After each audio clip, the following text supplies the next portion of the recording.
Boa tarde a todos. Gostaria de agradecer a presença de todos, depois vou passar a nominar. Nós vamos dar início à nossa audiência pública, que foi motivada pelo requerimento número 331/2015, assinado pelos vereadores Renato Jesk, Afrânio Beaupré e Lino Pérez, que o objetivo é obter esclarecimento dos órgãos responsáveis pelo licenciamento para uma obra que pode vir a causar danos ambientais em área de vegetação e alteração de curso d'água. E que também visa discutir uma completa revisão da licença ambiental de instalação expedida pela Fátima para prevenir responsabilidades e agravamento dos danos causados àquele local.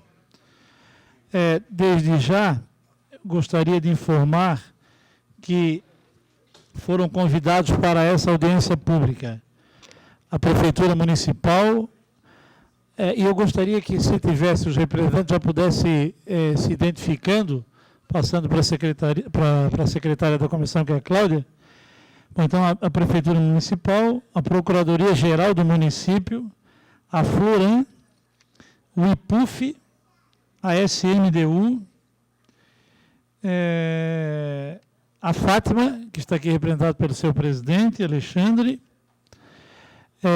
a Procuradoria-Geral de Justiça do Ministério Público de Santa Catarina, a CASAN, que está aqui representado pelo Marcelino, pelo engenheiro Peri,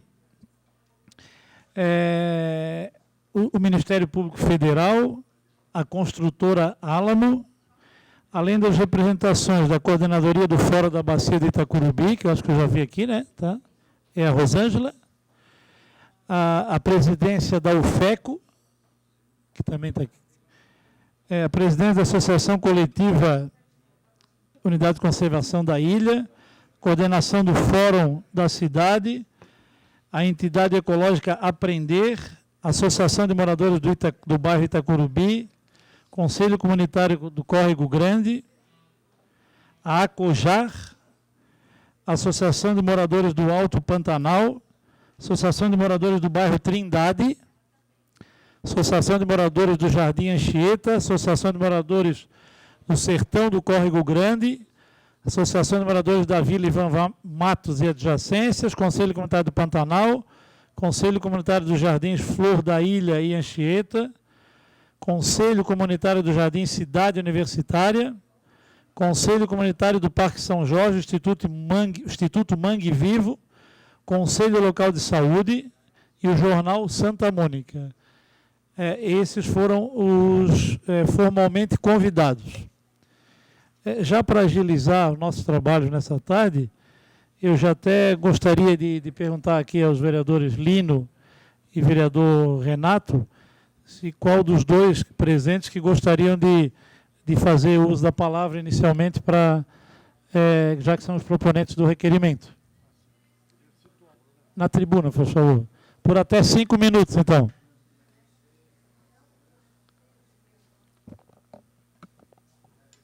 Alô? Bom, boa tarde a todos. Parabenizo a mesa, a presidência da mesa, que é presidente da Comissão de Viação, Celso Sandrini, vereador Celso Sandrini, vereador Renato Jesk também, que está aqui na mesa, que é proponente dessa audiência pública de hoje, a todas as lideranças comunitárias aqui reunidas, particularmente a Bacia de Itacurubi, a Fátima, que está aqui reunida, que eu estou visualizando, né? Na Casan também, que bom. Importante que a Casan esteja aqui presente. Enfim, as demais entidades aqui reunidas e ao gabinete também do Afrânio também, que acompanha esta audiência pública. Bom, só para citar rapidamente, porque a gente vai ter uma sequência agora de exposição por parte da comunidade, na pessoa da Rosângela, só para situar como é que esse problema vem surgindo. Nosso mandato particular tem acompanhado um pouco desde o início o que ocorreu com o empreendimento, que na realidade esse empreendimento ele tem vamos supor, duas vertentes, que é importante que se abordasse aqui nessa audiência pública, que é objeto, inclusive, que durante 30 dias, que já está expirando praticamente agora nos próximos 2 dias, da promotoria da Seligman, junto à Justiça Federal, que está instruindo o processo da promotoria estadual, com uma equipe técnica que já esteve no local. Isso depois de toda uma mobilização da comunidade para ter uma ação cautelar do Ministério Público junto à Justiça Federal, que a construtora havia obtido. Então, se conseguiu, já foi uma grande vitória, ter conseguido essa ação cautelar, e em um mês, portanto, já está no final, a promotoria, Dr. Seligman, que vem com o Sr. Valtric também, está instruindo o processo. Bom, essa audiência pública, a rigor, ela não é assim fundamental, essencial para o processo, que o processo corre à parte da promotoria estadual, mas ajudaria muito, enriqueceria, subsidiaria muito o processo dos autos do processo, que já deve ser entregue, eu acho, no início da semana próxima. Não é isso que eu estou sabendo. Bem, então, eu queria só... Aqui, tem dois enfoques que é importante se aborde aqui. O aspecto ambiental e o aspecto urbanístico. Né? Tem duas vertentes. Né? No aspecto ambiental, bom, depois vamos colocar toda a história que ocorreu de fato. Né? Desde o posicionamento inicial, a comunidade se mobilizou na época da mobilização em torno da Floran, que também deu um parecer na ocasião, dizendo que aquele empreendimento não procedia, baseado que aquilo ali, aquela região toda, são nascentes, né? Não faz parte do sistema de drenagem, portanto, que esse é um parecer que se colocou depois. Então, a Floran, em dois posicionamentos, se colocou contra a implantação de empreendimento naquela área. Eu estou falando grosso modo, depois vai se detalhar melhor, em que a Rosana vai explicar um pouco nos mapas, né? Enfim. E o segundo é o posicionamento da Fátima, que teve dois posicionamentos. O primeiro inicial, também na mesma direção da Floran, e o segundo, apoiando-se num parecer do geógrafo, que disse que desde os anos 70, aquilo faz parte do sistema de drenagem da região, que a rigor é bem mais abaixo do que a área lá em cima da nascente. Então, esse geógrafo, baseado nesse parecer, então, portanto, a Fátima, depois ela muda o parecer, colocando a favor do empreendimento, que aquilo ali não é mais um rio, não é mais nascente, e faz parte do sistema de drenagem. Bom, então, basicamente é isso. Então, havia esses dois pareceres nas duas direções, embora a maioria tenderia, Floran, uma parte da Fátima na primeira parte, a que aquilo ali não procederia ao empreendimento, porque descaracterizaria, porque ela era uma área de nascente. Depois, lá, os grupos técnicos lá da promotoria foram lá e verificaram, de fato, o local, a água é limpa, não tem problema lá de esgoto, lá de ser elemento de canalização de esgoto, por exemplo, que é muito típico nos rios, né, de modo geral. Bom, eu estou resumindo isso aqui para vai ser explicado com calma. Então, essa é uma parte do processo que nós estamos aqui discutindo. A outra é a questão urbanística, que aquela área é a seguinte, aquela área só pode 2 pavimentos. E se liberou aquele empreendimento para 4 torres de 8 pavimentos. Bom, aí já é um outro problema, que isso tem a ver com um decreto que o prefeito, até agora, não se sabe, eles afirmam os funcionários que os decretos, depois que foi aprovado o plano diretor em 2014, o prefeito, por 2 ocasiões, expediu decretos, que nosso mandato, particularmente essa casa, depois se posicionou contra. Ele é inconstitucional porque está abaixo da lei do plano diretor. Ele liberava, junto num trem, de 50 empreendimentos, entre os quais está Álamo. Então, no caso, passou de 2 pavimentos para 8 pavimentos, com transferência de índice, enfim, que nós estamos... A nossa teoria vai explicar melhor isso aí, que são 3 mil metros quadrados de índice de migrando para aquele empreendimento lá, né? Que houve, a prefeitura, inclusive, ganhou R$150 mil nisso. Bom, então já feriu o plano diretor. Então, esse Álamo tem 2 problemas sérios, impacto ambiental e impacto urbanístico, que fere o plano diretor em 2 pavimentos para 8 pavimentos, então 4 torres. Então, nesse sentido que nós estamos aqui tentando abordar, vamos ver se consegue hoje, mais ou menos, analisar todos os aspectos, né? Mas eu acho que fundamental é que a comunidade, no princípio fundamental da cidadania organizada, ela está vigilante e atenta. E digo mais, eu acompanho há algum tempo aquela região, todo aquilo ali faz parte do maciço da costeira, então aquela bacia já está bastante descaracterizada, com toda aquela massa de edifícios que vem da universidade, da beira-mar, com a João Pio Duarte, à direita, aquela massa de edificações ali foram provadas nessa casa de uma forma irregular na época. Eu, inclusive, fiz protesto com o professor sobre isso. Fora a bacia como um todo, tem sérios problemas de verticalização excessiva, para além da capacidade de suporte da região como um todo. Agora, aquela área ali, da Álamo em particular, não falando nem da Fazendinha, que é outro empreendimento que está na frente, que houve um ajuste de conduta, aquilo faz parte de uma...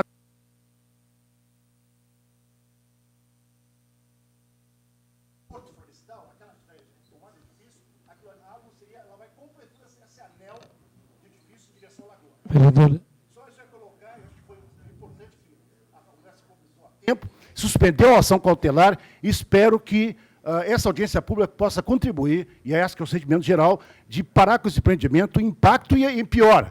Já foi comprometida a região, já descaracterizou a vegetação e os cursos d'água na área. Então, vai ter que ver como faz para recuperar, se houver sucesso, como recuperar essa região aí. Então é isso, obrigado. Então essa é a primeira parte da minha fala. Obrigado. Agradeço a manifestação do vereador Lino. Eu vou pedir que aqueles que desejam se manifestar, a posteriori dos vereadores inicialmente, que pudesse escrever com a secretária da comissão, que é a Cláudia, que está aí à nossa esquerda, direita de vocês. Nós estamos estabelecendo inicialmente 5 minutos para os vereadores se manifestar, o vereador Renato e depois, na sequência, o vereador Afrânio.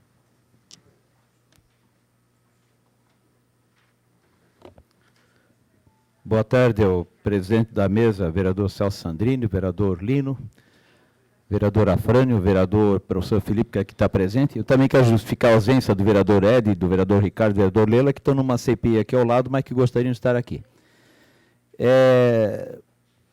Eu quero aqui, primeiro, parabenizar aos moradores, às associações que têm tido essa preocupação com a cidade. Esse é o passo mais importante, né? Porque se não tem uma associação ativa, se não tem pessoas comprometidas com a cidade, isso acontece, vai embora e a gente acaba tendo uma cidade que a gente está encontrando hoje, muitas vezes por falta de cuidado, às vezes do vizinho do lado, da rua em frente.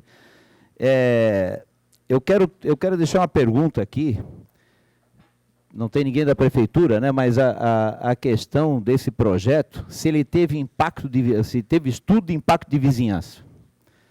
Entende? Então, ao momento que esse projeto tivesse tido um estudo de impacto de vizinhança, já se viria que era impraticável. Além de uma outra questão do estudo de tráfego. Então, as questões básicas, elas não foram respeitadas. E aí, não seria com a Casan, seria com a prefeitura, mas teria que haver uma exigência do estudo de tráfego e do estudo do impacto de vizinhança. Isso seria fundamental até que, quando você constrói um prédio a essas alturas, um conjunto de moradias desse tamanho, tem que haver, antes de mais nada, o estudo de impacto de vizinhança e uma reunião, uma audiência pública dentro da própria comunidade. Isso tem que começar a ser uma prática na cidade. E, de outra forma, senhores, muitas vezes, nós estamos em 2015, todo esse processo está vindo já lá desde 2013. Então, muito nos preocupa que uma empresa conseguiu desmatar tudo aquilo ali, conseguiu avançar, evidentemente que ela vai ter prejuízo, que eu não acredito que essa obra vá em frente. Então, tudo isso aí poderia ter se evitado. O dano econômico da empresa, o dano ambiental, a dor de cabeça dos moradores. Por quê? Porque faltou exatamente o mínimo que se pudesse exigir para uma obra daquele tamanho. Por isso que hoje a gente está aqui. Tá? E muitas vezes é questionado o trabalho da Câmara. Hoje eu ainda li na imprensa de que a Câmara ela só é responsável por 22% dos projetos de lei que existem na cidade, mas a Câmara também não é só para fazer lei. A Câmara é isso aqui, é o fórum de discussão da cidade quando existe o problema em que a gente precisa realmente colocar no ar, questionar, chamar quem é o responsável e aí que as pessoas possam se manifestar e principalmente sair aqui com encaminhamento, que é o mais importante de hoje. Obrigado.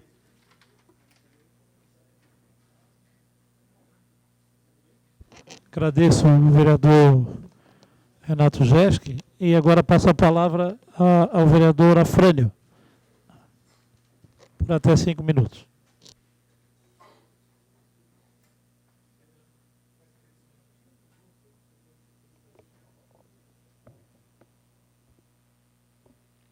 Senhor presidente, pediria só... O som está ligado? Bem, senhor presidente, colegas vereadores, o público aqui presente, meu boa tarde a todos. Nós vamos discutir especificamente o caso que envolve o empreendimento da destruidora Álamo, porque para falar em construtora está difícil nessa cidade. Mas eu quero me referir também a questões mais gerais que envolvem que dão esse contexto. Ainda essa semana, aí, acompanhando a reforma política lá no Senado, teve um senador que disse assim: se a população soubesse como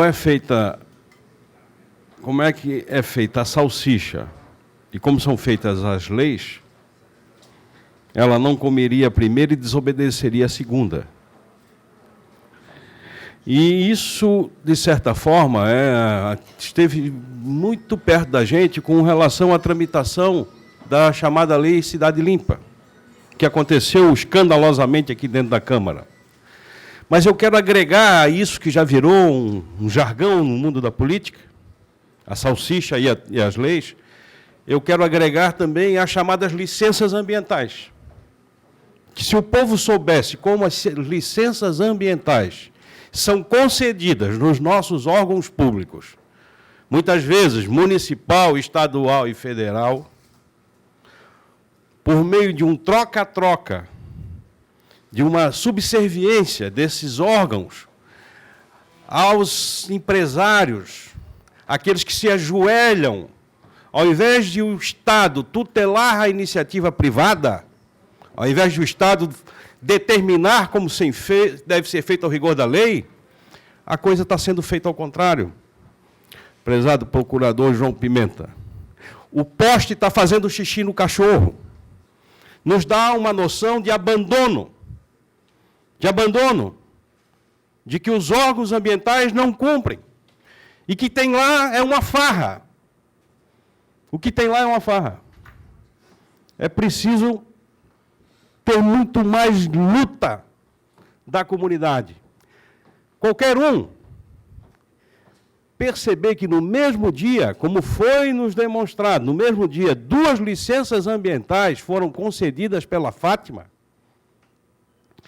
para permitir o que aconteceu lá neste caso, que semana agora eu pedi para a Defesa Civil interditar aquela obra, em função da ameaça de cair, inclusive, o ponto de ônibus, porque a rua está desmoronando. Se morrer alguém, nós vamos levar na porta da Fátima. Como quem deu a cobertura para fazer aquele tipo de iniciativa, gente. Se nós não tomarmos medidas, se a população ainda não se fechou nenhuma rua, o movimento não radicalizou a sua atuação, está vindo na Câmara, está pedindo diálogo, está pedindo conversa, está pedindo mobilização. E as coisas não... Parece que assim parece que ouvem o outro lado. Aí é o doutor, fulano de tal, é o dono da empresa, bota tapete vermelho para entrar. Agora, a comunidade, que deveria ser o aliado número 1 dos órgãos ambientais, essa sim deveria ser apoiada, aplaudida, tem sido tratada como estorvos, como ecochatos, como quem está... Não é assim. Aqui em Florianópolis, nós precisamos dar um corretivo forte nos órgãos ambientais para eles cumprirem a sua função, para eles cumprirem a sua finalidade, senhor presidente. Então, acompanhando a luta, estando ao lado do que está acontecendo, porque já faz tempo, não foi ontem. Não foi ontem, o alerta já foi dado faz tempo. E há uma situação de benevolência. Então, diante dessa situação, eu quero aqui dizer, nós precisamos ampliar o eco da luta popular em Florianópolis, para que os órgãos ambientais passem a respeitar também as denúncias que nascem legítimas, são sinceras, honestas, puras, que vêm da comunidade. Essa é a minha manifestação. Agradeço a manifestação do vereador Afrânio e passo a palavra então ao vereador Pedrão.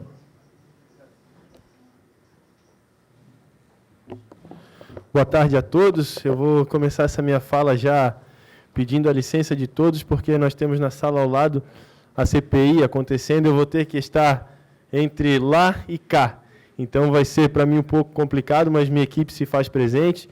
Nós estamos acompanhando bem de perto esse caso. Recebemos o e-mail com todas as informações referentes aos acontecidos, e é com grande tristeza que eu vejo se repetir algo do passado novamente em Florianópolis.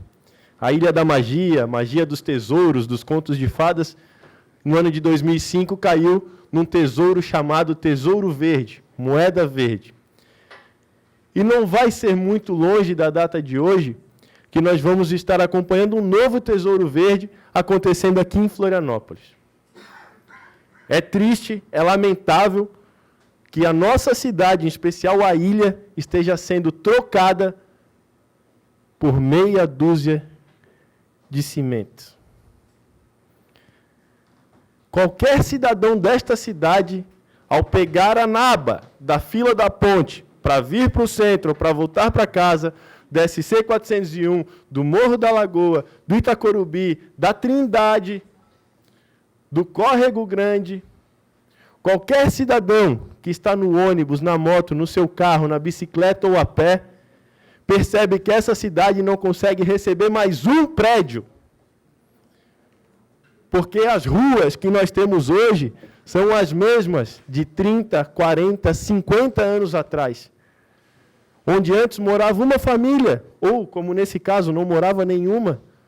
Hoje, 200, 300, 400 famílias se aglomeram em pombais de luxo. E a nossa cidade, a Ilha da Magia, vai cada dia mais ficando perdida, enfraquecida, e o diamante não sendo lapidado. Canalizar rios com uma autorização dizendo que não pode, e outra, alguns minutos depois dizendo que pode, olha, tem alguma coisa errada. Nós não podemos fazer com que a caça seja aberta em Florianópolis, porque isso, para mim, é a abertura da temporada de caça. Caça às árvores, caça ao meio ambiente, caça à fauna. Nós estamos pegando um caso emblemático, que foi a destruição do bairro de Itacorubi, onde prédios cravados no morro, construídos a menos de 15 metros de curso d'água, sem rede de esgoto, ou melhor, tem a rede enterrada e não tem a capacidade de tratar o esgoto, que é produzir toda a merda que é produzida no Itacorubi, fica, sabe aonde? No Córrego Grande. Vai direto para o mangue, vai direto para o mar. Por quê? Porque a estação de tratamento não consegue receber o esgoto do bairro de Itacorubi, e tem rede. E mesmo assim, prédios e mais prédios e mais prédios e mais prédios vão saindo. Aí agora vem me pensar em corredor exclusivo de ônibus, vem me pensar em elevado isso, elevado aquilo. Gente, não vai adiantar. Florianópolis é uma ilha. A ilha, geograficamente, ela tem limite. Tem que entender que a capacidade de carga da ilha, ela já está no limite. Mais 30 segundos para o senhor concluir. Obrigado, vereador. Então, para finalizar, é dizendo que a minha posição é extremamente radical. Enquanto Florianópolis não tiver 100% de saneamento, 100% de água para todo mundo, e uma qualidade de vida, como na década de 80, de 90, até começo do ano 2000, Florianópolis não pode ter mais nenhum prédio. Enquanto isso, é falta de respeito com todos nós que aqui moramos e que aqui pretendemos ficar. O interesse econômico não pode estar sobreposto ao interesse coletivo da qualidade de vida. Meu muito obrigado. Boa tarde, vereador Pedrão. Eu vou passar agora a palavra para a senhora Rosângela Mirella Campos, que é a coordenadora do Fórum da Bacia Itacorubi, e depois eu vou então passar a palavra para a Fátima, para também que faça a sua manifestação. E depois eu abro então para os demais presentes. Questão de ordem, presidente. Pois não? Presidente, como justifiquei ali, eu vou ter que ir até a CPI dos radares, que acontece a sala ao lado, e assim que possível eu retorno. Tudo certo, tudo bem.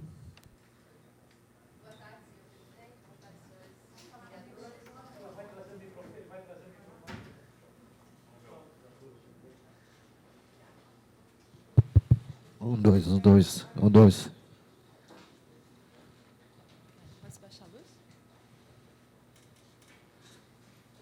Boa tarde, senhor presidente, senhor Sandrini, senhores vereadores.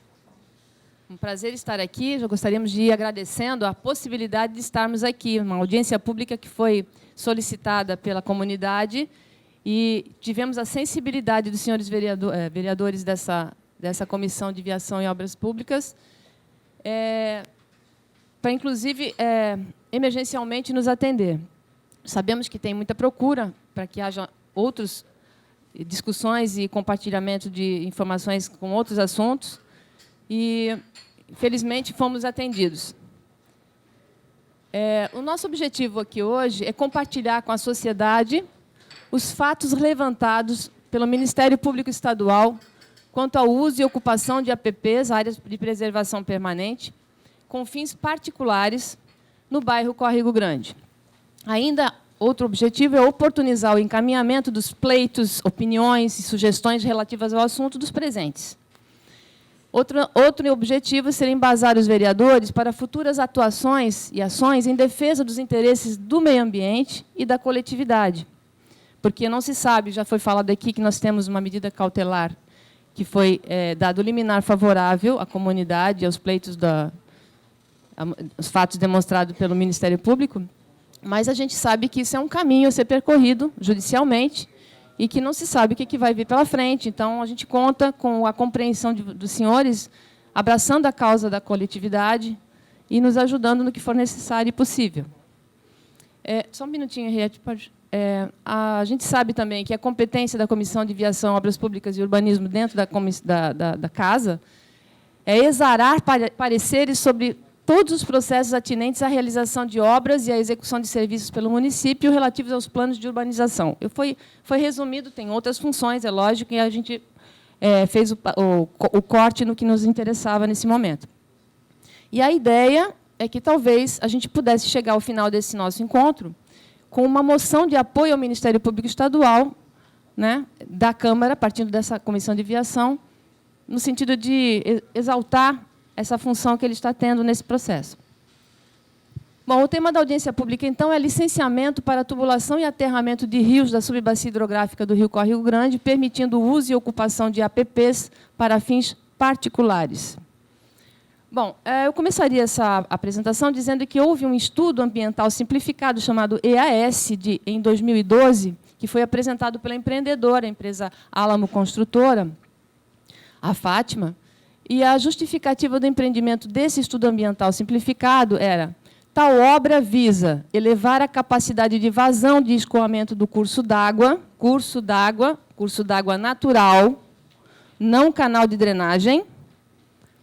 Então, tal obra visa elevar a capacidade de vazão de escoamento do curso d'água, reduzindo a ocorrência de alagamentos na propriedade e suas imediações, devido a precipitações intensas, quando elas existirem, além de elevar o aproveitamento do terreno para possível edificação. Certo? Então, se tubula para aumentar o índice de aproveitamento para a edificação. Enquanto no mundo se busca a revitalização e despoluição de rios, na bacia hidrográfica a gente está vendo um órgão licenciador autorizar a retificação, canalização, tubulação e aterramento e transposição de leito de rios da subbacia hidrográfica do Rio Córrego Grande. Sim, porque ele não vai correr mais no mesmo lugar. Ele foi desviado em quase 90 graus para a sequência da rua, a 2 centímetros, na verdade, da rua. Por isso que estava se falando o vereador Pedrão falou em... Como é que ele falou? Quando é uma defesa civil, né? Você falou. Sobre defesa civil, porque o tapume está quase caindo e, com isso, vai cair também o ponto de ônibus. Né? Porque foi cavado a 2 centímetros da calçada e aí isso está instável. As áreas de 30 metros ao longo das margens do rio são áreas de preservação permanente definidas por lei federal, que serão utilizadas para a construção de 4 prédios de 8 andares. Esse projeto já está aprovado na Prefeitura Municipal de Florianópolis. Se tu puderes diminuir a luz, por gentileza, porque esse é um... Ah, não pode? É só por... Bom, então eu vou me arriscar que vocês não vejam, né? Dá para ver? Dá para ver, mas assim, o que eu queria que vocês está muito fraquinho e nós não nos arriscamos a fazer o traçado por nós mesmos para ficar mais evidente, porque a verdade é assim. Aqui existe um fio bem azulzinho, não sei se vocês conseguem ver, que aqui é o maciço da costeira, certo? Aqui é o maciço da costeira. Então, é um morro com altura considerável. E as águas que vão brotando das 5 nascentes existentes ao longo desse caminho vão sendo desaguadas por gravidade e se formam as tais curvas de níveis, que seria a passagem da água de um lugar mais alto para um mais baixo, e vão, então, definindo um leito de deságue dessas águas, indo em direção ao manguezal de Itacurubi, que estaria para cá, ok? Então, aqui, não sei se dá para ver, eu acho que não. Então, existe esse caminho aqui desse corpo d'água, desse curso d'água. E aqui tem uma outra nascente, num terreno ao lado. Esse aqui é o terreno da Álamo Construtora, 33 mil metros quadrados, que foi desmembrado em um de 11 mil e outro de 22 mil metros quadrados. Então, aqui tem uma nascente no terreno ao lado, cuja nascente tem um raio de proteção de 50 metros, segundo a lei federal, e, ao longo desses cursos d'água naturais, 30 metros de cada lado. No próximo mapa, isso vai ficar mais evidente, porque nós tivemos uma colaboração no geógrafo morador, que fez a seguinte colocação. O terreno de 33 mil metros quadrados, 80% dele é área de APP de nascente, está aqui, que incide uma parte no terreno, APP dos rios, conforme eu falei, os 30 metros ao longo desses dois braços, né, de cursos d'água, que se encontram aqui num Y, que vai desaguar no Parque Linear do Córrego Grande, que é o Rio Córrego Grande, certo? E temos servidão administrativa, porque aqui passa a fiação da Celesc, que aqui nós temos a estação de... Como é que é o nome? Subestação da Celesc, ok? Aqui nós temos essas áreas vermelhas, que é mais de 45 graus de inclinação, já chegando no maciço da costeira. E aqui também temos uma área de amortecimento que se chama APL, Área de Preservação Limitada, com em torno de 30 a 35 graus de inclinação. Resumindo, sobra para a construção em torno de 5 mil metros quadrados, em torno de 18% do terreno de 33 mil metros quadrados, para a construção. Segundo a Prefeitura, aqui é uma ARP 4, segundo o plano diretor velho, antigo. Então, poderia ser 2 andares, apenas aqui atrás. Aqui na frente é um terreno que não se presta para a construção. O terreno tem 80% de condicionantes ambientais. Escolhe APP de rio, APP de nascente, APP de encosta, APL de encosta e servidão administrativa. Ok, podemos passar. Nós vamos fazer um breve histórico. Em dezembro de 2013, houve, então, a emissão das licenças LAI, LAP e ALC pela Fátima para retificação e tubulação de cursos d'água naturais com extensão de 508 metros. Isso aqui é uma... aspas. Eu parei por aqui, porque aqui ia falar das dimensões e tal, de tamanho de curso d'água e tal. Tá aspas, porque isso foi tirado de dentro da licença LAI.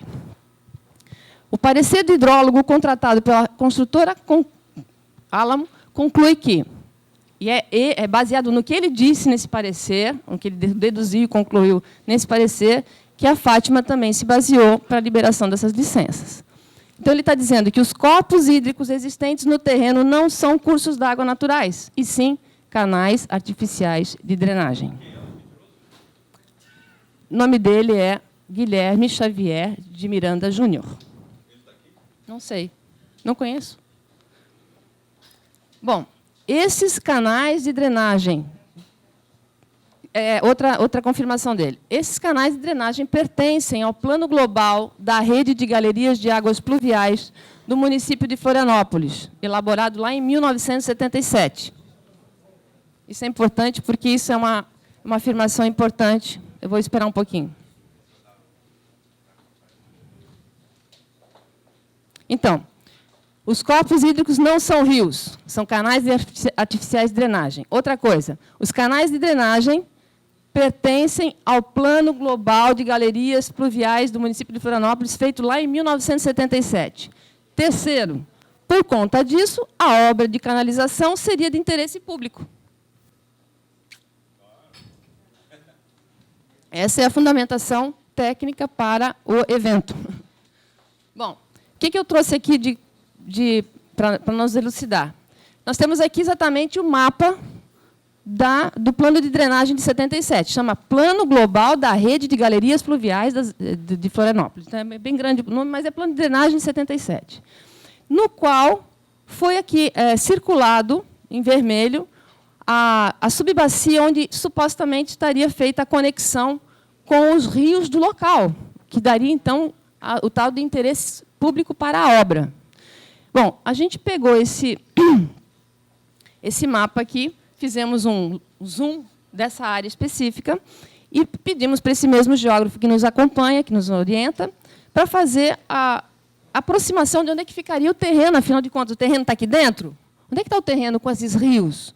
Para fazer essa conexão, dizendo, não, então existiu alguma coisa pensada em termos de drenagem para aquele terreno. Por gentileza, Henriette, próximo... Então, a gente fez esse zoom, e olha só, o terreno está completamente fora do cercamento, do pensamento, né, do planejamento daquela época, em 77. Por quê? Na época, isso aqui era uma área rural, só tinha gado pastando. Quem é que ia fazer microdrenagem onde não tinha gente morando? Entende? Não fazia sentido. Então, ficou evidente que realmente não tem conexão desse plano de 77. E mesmo que tivesse, é um plano em desuso. Ele está em uso pontualmente em alguns lugares e foi dado prioridade para o continente onde tinha muita gente morando. Não tinha ninguém morando aqui naquela época. Quase 40 anos atrás, né? Bom, seguindo. Mas o mais interessante que a gente deveria pontuar também é que esse documento eu consegui na Secretaria de Obras, porque ele não consta, ou seja, o indivíduo veio, fez a sua afirmação e não acostou nenhum documento que comprovasse essa conexão, que era a única afirmação que poderia fazer essa conexão com o interesse social, entende? Ele disse, pertence ao plano global, e não colocou o plano global em anexo em lugar nenhum, nem esse mapa que poderia estar lá. Porque fica evidente... Henriette, por gentileza, volta um pouquinho. Mais uma. Aqui, ó. Eu não sei se dá para ver. Aqui são as rótulas do Anchieta. Agora, por gentileza, põe o outro. Aqui, ó, a rótula do Anchieta, tá? São duas, né? Certo? Como é que é o nome disso aqui? Valadares, né? A praça é o quê? Breno Valadares e a outra Padre Anchieta, certo? E que tem aqui a rua José Boabaide, né? A avenida. Pois é, então só para localizar, é ali. Então, assim, aqui, ó, aqui é a João Pio Duarte Silva, que depois muda para o nome de uma mulher. Como é o nome? Vera Linhares de Andrade, que vai até lá de Mar Gonzaga, certo? Para ir para a Lagoa, ok?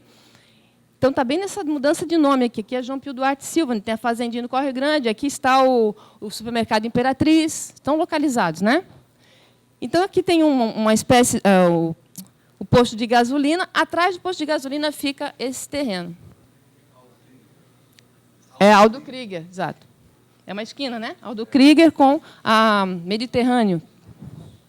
Ok.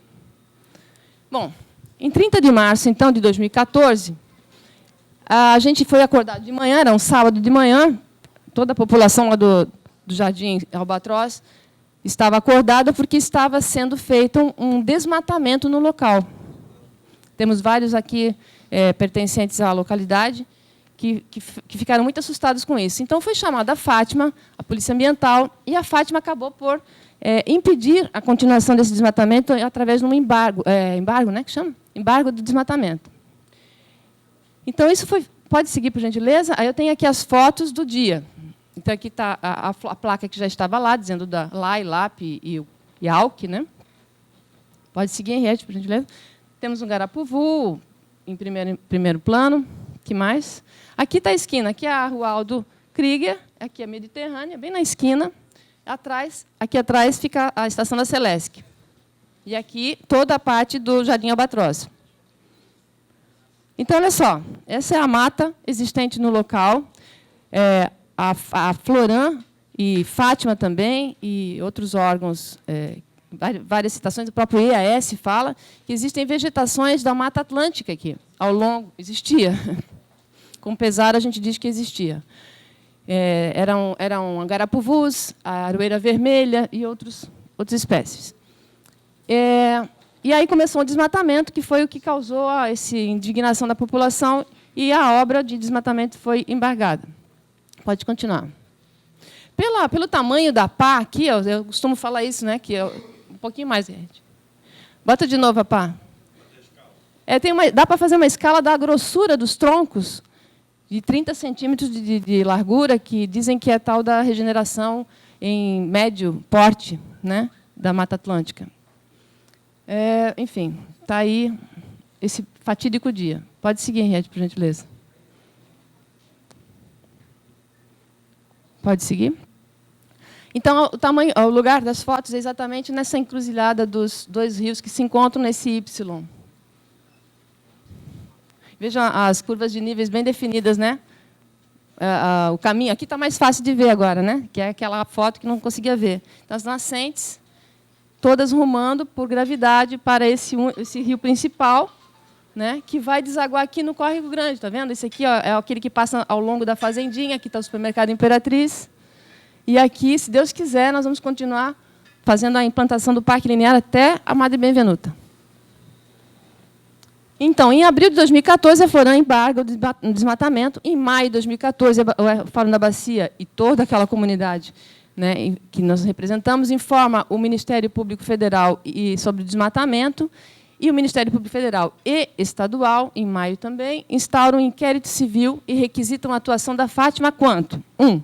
Aos danos ambientais em área da PP, que é a supressão de vegetação e alteração de cursos d'água, e requerem completa revisão e suspensão de efeitos das licenças LAI, LAP e AUC, expedidas pela Fátima, para prevenir responsabilidades e agravamento dos danos já verificados.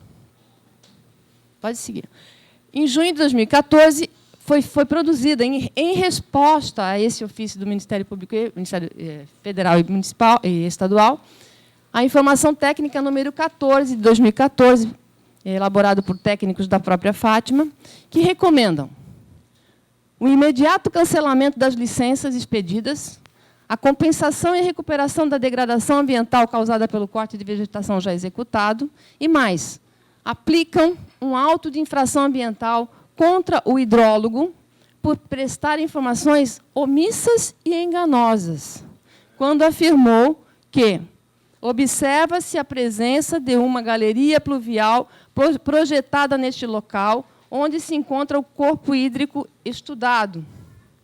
Analisando-se o plano global da rede de galerias de águas pluviais da Prefeitura Municipal de Florianópolis de dezembro de 1977, elaborado pela empresa OESA, observa-se a presença de galeria pluvial projetada nesse local, onde se encontra o corpo hídrico estudado. E mais, ele ainda afirmou que o corpo hídrico estudado não se caracteriza como curso d'água, e sim como vala ou galeria de drenagem pluvial. Então, são as duas sustentações. A conclusão dos fiscais é que galeria de drenagem urbana ou vala de drenagem são condutos abertos artificialmente pelo homem. O corpo hídrico que passa pelo terreno da construtora não é artificial, portanto, não se trata de vala de galeria de drenagem. Canalizar, tubular o rio, é outra conclusão deles, aumentará a velocidade de descida das águas e a vazão de pico em tubulação mais fina a jusante, além do terreno, para baixo do terreno. Canalizar e tubular o rio aumentará o risco de inundações no local. Os técnicos da Fátima ainda verificaram que os corpos hídricos presentes no terreno são cursos d'água naturais, o plano de drenagem de 77 não prevê drenagem alguma no local da obra, existe um canal de drenagem a 650 metros a jusante, além do local da obra, e a inexistência de conexão dos rios com o plano de drenagem de 77 descaracteriza o interesse público previsto na obra licenciada. Quem está dizendo isso são técnicos da Fátima, em resposta ao ofício do Ministério Público Federal e Estadual. Outra justificativa utilizada pelo empreendedor para a canalização é que o rio é um esgoto a céu aberto. está poluído. E a gente quer dizer que a Casan já fez a tubulação de esgotamento sanitário desta rua e a ativação do sistema Bacia F poderá reverter a poluição dos rios. A gente sabe que a Casan nos disse, no projeto Prefeitura no Bairro, que está previsto a ativação desse sistema em 2017, provavelmente por conta da necessidade de ampliação da estação de tratamento de esgoto embaixo da ponte. Parecer científico do professor Pompeu, da Universidade Federal, doutor em hidrologia, da Engenharia Sanitária e Ambiental, conclui: existência de cursos d'água naturais no referido terreno. Não são valas de drenagem. Setembro de 2014, por conta dessa informação técnica dos próprios técnicos da Fátima, a presidência da Fátima achou por bem suspender as licenças emitidas pela Fátima. Então, ficaram suspensas durante 8 meses, praticamente, desde setembro de 2014 até maio de 2015. Em maio de 2015, baseado em parecer da Projur, Procuradoria Jurídica da própria Fátima, foram liberadas as licenças LAP, LAI e AUC pela Fátima. Que disse o seguinte: existe um técnico hidrólogo que disse que são canais de drenagem que pertencem ao plano de drenagem de 77. Não existe? Existe. Existe uma equipe da casa, a terceira das equipes, porque as 2 primeiras equipes disseram que não, que era rio, que é curso d'água natural, que deveria ser respeitadas as 30 metros de APP ao longo desses rios. Mas essa terceira equipe disse: não, existe canais de drenagem e pertencem ao plano global. Então, se tem 2 equipes dizendo isso aqui dentro da casa, nós vamos liberar as licenças, somos pelo favorecimento da liberação. E foram liberadas mesmo. Isso em maio de 2015. Então, nós estamos em setembro, fazem 3 meses, né? Em julho de 2015, no mês seguinte, 2 meses depois, o Tribunal de Justiça do Estado de Santa Catarina anula o embargo da Floran. Lembra? Lá em março de 2014, a Floran embargou. E só em julho de 2015 foi desembargado. E aí permite o corte de vegetação das áreas de APP, que foi imediatamente, no dia seguinte, já começaram as obras de desmatamento. E a decisão do Tribunal de Justiça diz o seguinte: cabe à Fátima licenciar a obra e não a Floran. Quanto a isso, deve ter lei que diga isso. Não vou emitir juízo de valor. Acho que a Floran deve se defender, mas eu não estou sabendo disso. Outra coisa que foi dito: em área urbana consolidada, não existe área de APP. Olha só que perigo isso aqui. Em área urbana consolidada, não existe área de APP. Está escrito isso no acórdão do Tribunal de Justiça. E existe jurisprudência em 3 municípios de Santa Catarina. Bom, precisamos ver essas jurisprudências, se elas cabem. De repente, lá tinha plano de drenagem pluvial do município, e aqui não é o caso. 17 de julho de 2015, o Ministério Público Estadual ingressou com medida cautelar para parar as obras, pois existe a defesa, uma delas é que existe um inquérito civil questionando o processo de licenciamento da Fátima. Então, pare-se tudo e vamos rever. Em 14 de agosto de 2015, a liminar do juiz impõe a paralisação das obras de tubulação e aterramento dos rios, e tem umas citações que a gente pode fazer aqui, constantes dessa liminar. Então, eu vou ler umas frases mais emblemáticas. Não obstante a Fátima, para justificar a decisão contrária de ambos os pareceres produzidos pelos seus próprios setores técnicos, invoca suposto interesse público na canalização dos cursos d'água da propriedade da demandada, sem que isso seja minimamente demonstrado. O tal do mapa que não foi acostado, que a gente mostrou aqui, que se fosse acostado teria sido destruído, porque a gente consegue provar com cartografia que o terreno não está incluso. Outra coisa que foi dito também nessa liminar pelo juiz, o que não se pode admitir é que a simples possibilidade não demonstrada de que algum parasita possa existir na água de um rio implique na absurda decisão de eliminação do curso d'água natural. O raciocínio é totalmente absurdo. Ele fala a palavra absurdo 2 vezes. Em vez de se recuperar o rio, elimine-se-o. E é isso, destaque-se, destaque-se, é proposto pelo órgão que deveria estar zelando pelo patrimônio ambiental do Estado. Quem está dizendo isso é o juiz na liminar que foi concedida.